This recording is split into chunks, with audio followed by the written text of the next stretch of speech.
육체를 따라 난 자와 성령을 따라 난 자. 육체를 따라 난 자와 성령을 따라 난 자라는 제목으로 우리 하나님 말씀 함께 나누도록 하겠습니다. 오늘 읽은 본문, 어제와 오늘 읽은 본문을 통해서 바울은 아브라함의 두 자손에 대한 비유를 들었는데, 하나는 여종에게서 육체에 따른 방법을 낳고 하나는 자유 있는 여인에게서 약속을 따라 낳았다, 이렇게 기록을 했습니다. 육체를 따라 낳았다는 것은 육신의 방법, 당연히 육적인 방법, 자연의 방법으로 낳았다는 것이고, 약속을 따라 낳았다는 것은 불가능한 상황에서 하나님의 약속의 말씀 때문에, 말씀이 역사해서 아들을 낳았다는 겁니다. 그래서 여종에게서 난 자손은 인간적인 방법, 또 율법 아래 종된 자들을 말하고, 자유 있는 여인에게서 난 자손은 하나님의 약속으로 말미암은 언약 백성을 상징한다 하는 것이죠.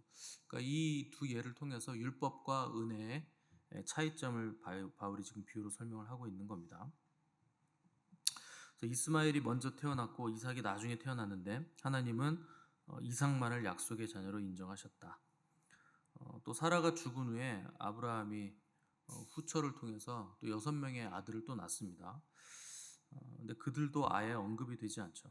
왜냐하면 육체를 따라 난 자들이기 때문에, 육체의 방법이기 때문에 아예 인정을 받을 수가 없다는 겁니다. 오직 아브라함이 사라에게서 아들을 낳을 것이라는 언약만 유효하고, 이것이 믿음으로 말미암아 얻는 의라는 것이 이삭의 상징성이라 하는 것이죠.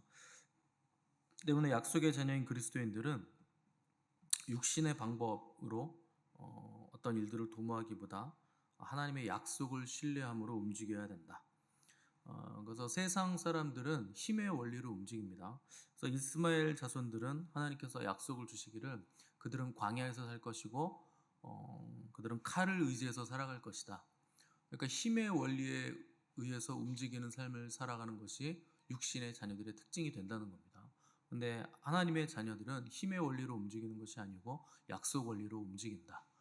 그래서 우리가 힘을 얻으려고 하는 것이 아니고 하나님의 말씀을 붙잡고 그 말씀의 원리로 살아가는 사람들이라, 그들이 약속의 자녀들이요 하나님을 믿은 언약 백성들이라 하는 겁니다.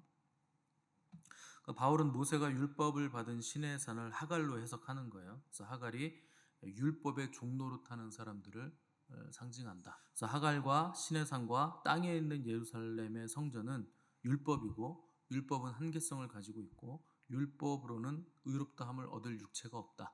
왜냐하면 율법은 육신의 방법이기 때문에 그렇다는 겁니다. 근데 하늘의 예루살렘으로 인도하시는 그리스도를 믿은 사람들은 율법의 행위, 육신의 행위로부터 자유로운 사람이고, 언약으로 말미암은 사람이고, 그리스도로 말미암아 의롭다 인정함을 받은 사람들이라 하는 것입니다. 율법으로는 안 된다, 율법은 육신의 방법이라고 했을 때 율법이 잘못됐다는 게 아닙니다. 이거 여러분 잘 구분하셔야 됩니다. 율법 자체가 악하다거나 율법 자체가 나쁘다거나 이해하시면 안 돼요. 왜냐하면 율법은 선하고 완전하시고 온전하신 하나님의 성품이 녹아져 있는 법이기 때문에 율법 자체는 선합니다. 그 율법 자체는 완전하고 정미하고 아름다운 법입니다. 문제는 율법을 적용하고 해석하는 인간의 생각, 인간의 아이디어에 문제가 있다는 거예요. 그러니까 인간은 율법으로서 자기 의를 자꾸 드러내려고 하기 때문에 그게 문제가 된다는 거지, 율법 자체에는 문제가 없습니다. 그래서 율법을 자기 의를 드러내는 도구로 쓸 때, 육신적인 생각을 강화시키는 방법으로 쓸 때 그게 문제가 되는 것이라 하는 겁니다. 자, 갈라디아 교회를 공격해 들어온 유대 교사들이 이 생각을 가지고 들어온 거죠. 율법, 특별히 이제 할례를 붙잡고 늘어지면서 너희들 할례 받지 않으면 구원 못 받는다, 이렇게 공격을 해서 들어왔다는 거예요. 그 할례가 굉장히 매력적이죠. 왜냐하면 하나님의 말씀 보이지 않고 하나님의 언약도 보이지 않는데, 할례는 몸에 새기는 거기 때문에 눈에 보여요. 그리고 몸에 새기기 때문에 뭔가 그럴듯하죠. 있어 보이죠. 이게 강력한 유혹이 된다는 겁니다. 사람은 늘 눈에 보이지 않는 것보다 보이는 뭐라도 붙잡고 싶은 그 욕망이 있기 때문에 할례가 굉장히 큰 그 메리트가 있어 보인다는 거죠. 근데 그게 육신의 생각이고 육체의 아이디어다 하는 겁니다. 성경은 할례에 대해서 뭐라 그러느냐? 할례는 몸에 할 것이 아니라 마음에 할 것이라 이렇게 분명하게 선포를 하고 있기 때문에, 몸에 뭘 새긴다고 해서 그게 어떤 약속의 자녀라는 증거가 될 수는 없다 하는 것이죠. 그러니까 우리가 주일마다 교회 온다고 해서 눈에 보인다고 해서 그 사람이 약속의 자녀일 것이라 이렇게 생각하는 것도 오산이라는 겁니다. 여러분들이 이 시간에 여기 앉아 있는 거 너무나 귀한 일이지만 앉아 있다고 해서 하나님의 약속의 자녀일 거라 이렇게 확신할 수가 없다는 거예요. 눈에 보이는 걸로는 알 수가 없다. 뭐 당대 이렇게 믿게 되신 분들은 몇 대째 믿으신 분들 이렇게 신앙의 가문이 있다 그러면 이제 부러워하시는 경향이 있는데 그 믿는 부모 밑에서 어려서부터 신앙생활을 해온 거 뭐 귀한 일이죠. 믿음의 유성과 부유함을 누린다는 거 분명히 귀한 일이지만 근데 성경 어디에도 부모 신앙 좋다고 자녀의 신앙이 좋으리라는 법이 없습니다. 그런 보장은 없어요. 목사도 마찬가지입니다. 목사가 신앙이 좋을 것 같겠지만 안 그런 목사들 많습니다. 거듭나지 않은 목사들도 많아요. 그러니까 목사라고 해서 여러분 막 함부로 막 머리 뒤밀고 막 기도받고 이러시면 안 되는 겁니다. 진짜로 거듭나지 않은 목사들이 많습니다. 그러니까 어떻게 보면 목사만큼 믿음과 신앙에 있어서 위험천만한 사람도 없죠. 거듭나 보이는 것처럼 외식하고 연기를 하고 쇼를 하니까 더 위험한 거죠. 성도들도 마찬가지입니다. 이렇게 가만히 보시면 교회 오래 다니신 분들 중에 종교 쇼를 하는데 훈련이 잘 돼 있는 분들이 있습니다. 그 서커스를 하시는 거예요. 삐에로도 아닌데 굳이 왜 그렇게 쇼를 하는지 모르겠는데 쇼를 합니다. 그러니까 그럴싸하게 종교 쇼를 하는 거예요. 그런 사람들은 쇼가 끝나고 집에 가면 진이 다 빠져가지고 아무것도 못해요. 마치 연예인들이 무대 위에서 환호를 받으면서 쇼를 할 때는 기분이 좋았는데 집에 가면 허무해가지고 뭐 마약을 하기도 하고 뭐 이상한 짓들을 막 하잖아요. 너무 허무하니까. 그것과 똑같습니다. 종교 쇼도 똑같아요. 사람들한테 잘 보이기 위해서 내가 믿는 사람인 것처럼 보이기 위해서 쇼를 하시는 분들 꽤나 많습니다. 그러면 집에 가면 아무것도 못해요. 교회에서 쇼를 했잖아요. 얼마나 탈진했겠습니까? 그러니까 힘들죠. 근데 홀로 있을 때 내가 진짜 난데 내가 혼자 있을 때 만나는 하나님이 진짜 하나님인데 계속 쇼를 하고 집에 갔기 때문에 홀로 있을 때는 그냥 자기 혼자 이 생각 저 생각 빠져가지고 하나님은 만날 시간이 없는 거죠. 교회에서 탈진해서 그런 겁니다. 예배도 마찬가지예요. 예배는 영이신 하나님께 거듭난 존재만이 영과 진리로 드릴 수 있는 특권이고 의무입니다. 그러니까 거듭난 성도가 아닌 사람은 또 쇼를 해야 되죠. 형식적인 예배를 드려야 되죠. 그러니까 형식적인 예배 드릴 수 있죠. 근데 헌신적인 예배는 아무나 못 드립니다. 거듭난 사람만 드리는 거예요. 그러니까 습관이니까 드리고 안 드리면 뭔가 찜찜해서 드리고 저주받을까 봐 드리고 목사님한테 얼굴 도장 찍어야 되니까 나와서 드리고 그건 예배가 아닙니다. 예배는 하나님을 높이고 찾고 부르지 않으면 견딜 수 없는 마음과 타는 목마름을 가지고 영과 진리로 드리는 거예요. 그게 예배죠. 그래서 육신에 속한 자들은 하나님을 예배할 수 없습니다. 예배하는 자리에 있을 수는 있겠죠. 근데 예배는 못 드립니다. 왜냐하면 육신을 따르는 자들은 육신의 일을 생각하기 때문에 근데 영을 따르는 자들은 영의 일을 생각하기 때문에 그 육신의 생각은 사망이고 영의 생각은 생명과 평안인데 사망으로 가는 자들이 어떻게 생명 대신 빛 대신 하나님을 예배합니까? 불가능하죠. 그래서 오늘 29절 보시면 그러나 그때의 육체를 따라 난 자가 성령을 따라 난 자를 박해한 것 같이 이제도 그러하도다. 이게 참 뼈아픈 구절이죠. 여기서 육체를 따라 난 자가 성령을 따라 난 자를 박해한다 그랬는데 이거 두 사람 다 아브라함의 자손이에요. 그러니까 뼈아프다는 겁니다. 무슨 무신론자거나 안 믿는 세상 사람 얘기하는 거 아니에요. 한 교회 안에 한 아브라함의 자녀 안에 육신을 따라 난 자가 있고 성령을 따라 난 자가 있다. 근데 육신을 따라 난 자의 특징이 뭐냐? 성령을 따라 난 자를 박해한다는 거예요. 영으로 난 사람을 육으로 난 사람이 박해한다. 그러니까 교회 안에 육적인 사람들이 영적인 사람들을 박해한다. 그 얘기입니다. 우리는 영적인 사람들을 박해하는 사람은 세상 사람들일 것 같잖아요. 아닙니다. 교회 안에 육적인 사람들이 교회 안에 영적인 사람들을 박해하는 거예요. 세상 사람들은 여러분에게 관심이 없어요. 교회에 별로 관심 없어요. 근데 교회 안에 있는 육적인 사람들이 교회 안에 영적인 사람들을 싫어하고 박해합니다. 제가 몇 번 말씀드렸는데 제가 청년 때 하나님을 세게 만나가지고 열심히 믿었더니 교회 장로님이 너무 열심히 믿지 말라 그러셨어요. 너무 미치지 말라는 거죠. 너무 그렇게 하지 말라고. 여러분, 우리 문제가 뭔지 아세요? 미치지 않는 게 문제예요. 예수님께 미치셔야 되는데 교회 장로님이, 그 제일 어른이라고 하는 분이 너무 그렇게 열심히 믿고 너무 미치지 말래요. 그 얼마나 이게 아이러니입니까? 너무 열심히 하니까 그 사람이 이렇게 가재미 눈 뜨고 보는 거예요. 왜 저렇게 열심히 할까? 여러분, 우리 주님이 세상에 오셨을 때 가장 많이 핍박하고 대적했던 사람들이요, 유대인들입니다. 세상에서 가장 종교성이 높다고 하는 사람들, 제일 잘 믿는다고 하는 사람들이 주님을 박해한 거예요. 메시아를 박해하는 거예요. 오히려 로마 군병들은, 로마 사람들은 야, 이 사람은 내가 봤을 때 죄가 없다, 풀어줘라 그랬는데 유대인들은 십자가에 못 박으셔서 그렇게 주장을 했다는 겁니다. 그래서 어쩔 수 없이 십자가에 내어준 거지, 믿지 않는 사람들은 오히려 풀어주려고 했습니다, 주님을. 근데 종교인들이, 대제사장이라고 하는 사람이, 또 바리새인과 서기관들이 주님을 못 박은 거죠. 그들이 누구냐? 하나님의 백성, 하나님을 가장 잘 알고 율법을 가장 많이 연구하고 잘 지키고 하나님의 백성들이라 스스로 칭하는 사람들이 하나님을 십자가에 못 박았다는 거죠. 그러니까 예수님의 제자들을 가장 많이 핍박한 사람들도 유대인들, 종교인들이죠. 바울 사도를 가장 많이 따라다니면서 계속 핍박했던 사람들도 유대 종교인들이죠. 종교개혁 시대에 위대한 그 종교개혁자들을 핍박했던 사람들도 종교인들이죠. 그러니까 자칭 하나님을 믿는다고 하는 사람들 중에서 육적인 사람들이 깨어있는 영적인 사람들을 지독히도 핍박하는 역사가 교회 역사 내내 일어났던 일이었다 하는 것을 우리가 볼 수 있죠.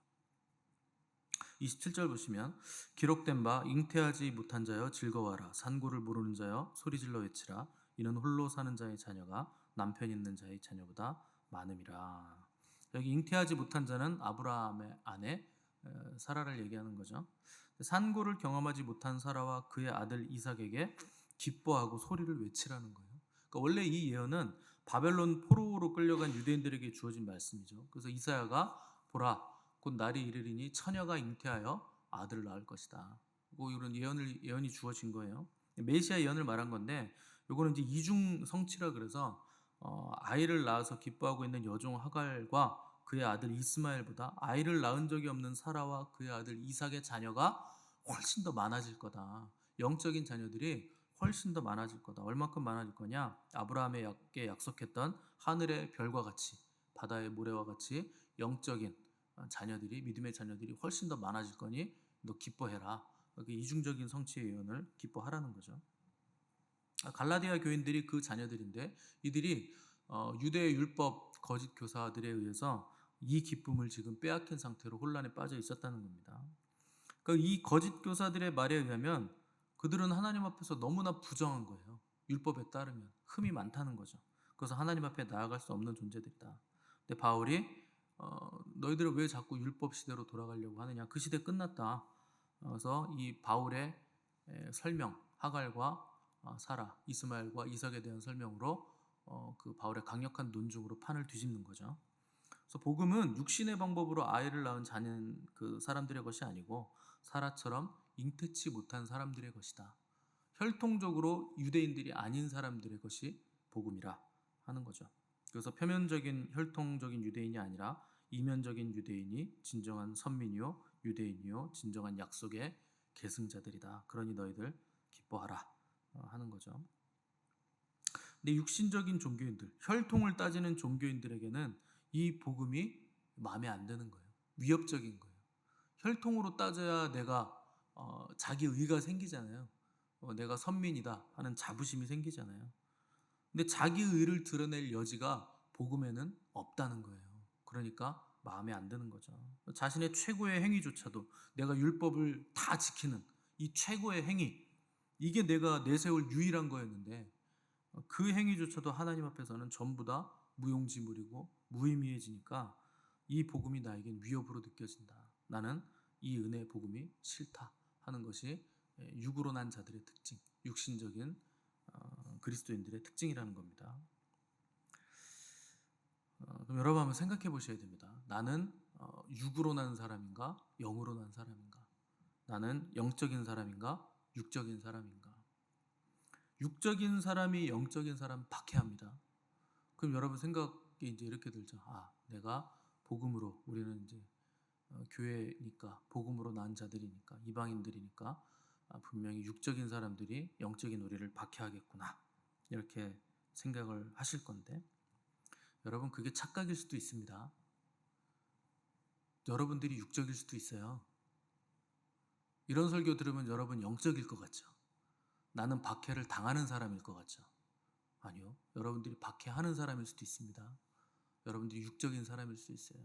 누가 육적인 사람입니까? 내 의가 드러나기를 원하는 사람들, 율법으로 난 사람들, 육체로 난 사람들, 자기 의가 드러나야 기쁜 사람들, 이 사람들이 육적인 사람들이에요.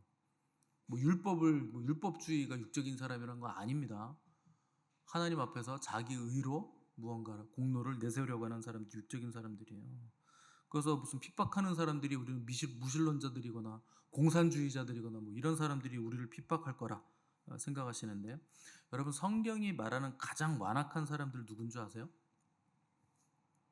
안 믿는 자 아닙니다. 세상 사람들 아니에요. 공산주의자들 아니에요. 무신론자도 아닙니다. 누가 가장 완악한 사람들이냐면 하나님의 말씀을 매일 들으면서도 그 말씀대로 살지 않고 거절하는 사람들이에요. 이 사람들이 가장 완악한 사람들이에요. 그 세상에 있는 게 아닙니다. 매주 주일날 나와서 말씀은 들어요. 매일 새벽기도 나와서 말씀 들어요. 그걸 그냥 듣습니까? 유튜브에서 뜨면 그것도 듣고, 녹음해가지고 주면 녹음해서 또 듣고 계속 듣는데 순종은 안 해요. 듣기만 해요. 이 사람들이 가장 완악한 사람들이에요.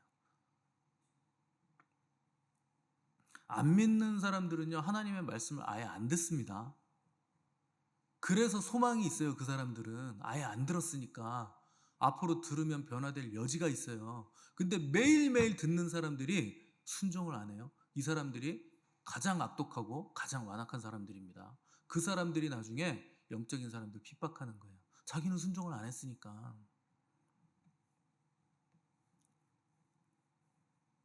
얼마나 모양새는 좋습니까? 매일 교회 나오고 매주일 예배 나오고 잘 차려입고 나오고. 그런데 종교 쇼를 하는 거죠. 한 번도 순종해 본 적은 없는 거죠. 악독한 사람들이죠. 그 새벽부터 말이 너무 심한 거 아닙니까, 목사님? 이런 표정들이 있을 때 여러분, 하나님이 주시는 경고의 말씀, 내 안에 계신 성령님이 너 그러면 안 된다 탄식하시는 그 말씀을 의도적으로 계속 무시하시면 그냥 안 믿는 게 더 낫습니다. 가룟 유다가 그런 사람이에요. 예수님을 직접 본 사람, 예수님의 말씀을 직접 대놓고 앞에서 들은 사람. 근데 예수님 뭐라 그럽니까? 태어나지 않은 게 더 나을 뻔했다. 얼마나 불행합니까? 여러분, 말씀을 듣기만 하고 행하지 않는 사람들에게 예비된 심판이 있어요. 그 심판이 뭐냐? 들어도 깨닫지 못해요. 결국엔 그렇게 됩니다. 봐도 알지 못해요. 마음이 둔해지고 귀가 막히고 눈이 감겨서 결국에는 깨닫지 못하게 되는 것이 그들에게 예비된 심판이에요. 너무나 오랜 시간 동안 하나님이 말씀하셨고 들려주셨는데 순종을 안 해요. 그러면 결국 무슨 심판이 옵니까? 이제는 들어도 듣지 못해요. 봐도 보지 못해요. 아무리 말씀을 듣고 앉아 있어도 마음으로 깨닫지 못해요. 그게 그에게 심판입니다. 오늘 바울이 뭐라고 경고하느냐? 육체를 따라 난 자가 성령을 따라 난 자를 박해한 것 같이 이제도 그러하도다. 이삭은 언제나 이스마엘에게 조롱과 멸시의 대상입니다. 이스마엘이 이삭을 박해하는 거예요. 육체로 난 자가 성령으로 난 자를 박해하는 거예요. 그러면 여러분 질문해 보셔야 됩니다. 나는 이삭인가? 이스마엘인가? 나는 육체로 난 자인가? 성령으로 난 자인가? 나는 육신의 자녀인가? 언약의 자손인가? 여러분, 우리 안에 있는 여종과 그의 아들을 내어 쫓으시기 바랍니다. 육신의 생각을 다 내어 쫓으셔야 돼요. 여종의 아들은 자유 있는 여자의 아들과 더불어 유업을 얻지 못하느니라. 같이 못 가는 거예요. 육신의 생각과 성령의 생각이 같이 못 가는 거예요. 여러분 오늘 주님 앞에서 정직하게 자신을 돌아보시기 바랍니다. 내가 어떤 사람인지 돌아보셔야 돼요. 주님의 눈으로 보셔야 돼요.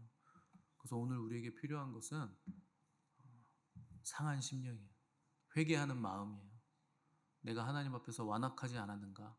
듣기만 하고 순종하지 않는 가장 악독한 사람의 자리에, 바리새인의 자리에, 종교 쇼를 하는 자리에 내가 지금까지 서 있지 않았는가? 정직하게 주 앞에 서서 하나님의 눈으로 나를 볼 수 있도록 부르짖어 기도하시기 바랍니다.